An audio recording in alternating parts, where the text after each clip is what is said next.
Данный видеоролик не преследует цели задеть или оскорбить чьи-либо чувства. Ролик был создан исключительно в образовательных и познавательных целях. Берегите себя. Для тех, кто не понимает, за что сидят в тюрьме так называемые политзаключенные Ингушетии, которые в 2018 году подняли народное волнение, требуя себе чеченскую территорию.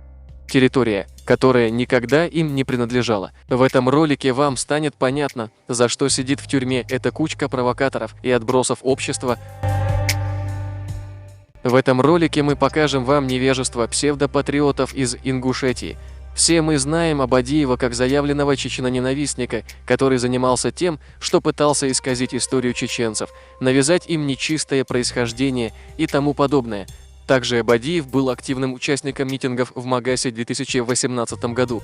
Во весь голос орал, что спорные территории исконно ингушские. В недавнем в своем обращении, которое стало резонансным, Абадиев заявил: «Я на самом деле знал, что территория, по которой мы митинговали, делали протесты и поднимали народные волнения, никогда не принадлежала нашему народу». А теперь послушайте, что говорит сегодня Абадиев, и делайте свои выводы.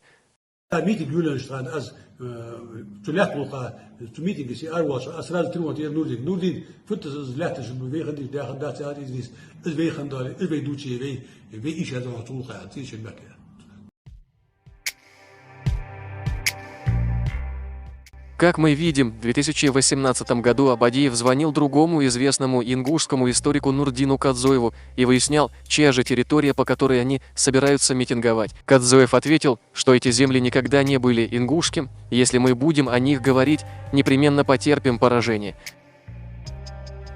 По невежеству горе-патриотов с Ингушетии, которые, зная истину, молчали и выступали в первых рядах на митинге, пострадали люди, которые в данный момент отбывают сроки в разных российских тюрьмах. Также мы раньше показали обращение Лейлы Рабхановой, историк из Ингушетии, которая выступала против митингов, которая бросала вызов всем митингующим, кто считает спорные земли ингушскими. В своем выступлении Лейла приводит в качестве доказательств исторические свидетельства. Ссылку на этот ролик мы оставим в закрепленном комментарии. Переходите и смотрите.